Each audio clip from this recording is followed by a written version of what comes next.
তুমি কি জানো আমাদের কলিজার নবী সাল্লাল্লাহু আলাইহি সাল্লামের জীবন কতটা কষ্টের ছিল? তিনি শিশু অবস্থায় তার মা বাবাকে হারিয়েছিলেন।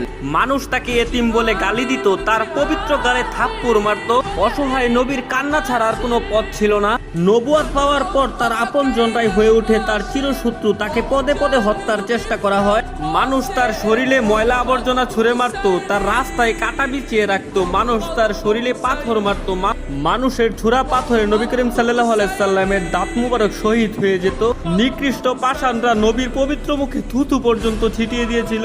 নবী করিম সাল্লাল্লাহু আলাইহি সাল্লামের কষ্টের দহন আরো বাড়লো যখন তার শিশুকালে কলিজার 3 পুত্র সন্তান ইন্তেকাল করেছিল। আবার কলিজার নবীর ঘরে চুলাও জ্বলতো না। ঈদের দিনও তিনি না খেয়ে ঈদগাহে যেতেন। ইসলামের জন্য আমার নবী 3 বছর গাছের পাতা খেয়ে বেঁচেছিলেন। এত কষ্টের মাঝে থেকেও আমাদের কলিজার নবী আমাদের জন্যই শুধু কেঁদেছেন। আমার এই অসহায় নবীকে যদি ভালোবাসো তাহলে কমেন্টে লেখো আই লাভ মুহাম্মদ এবং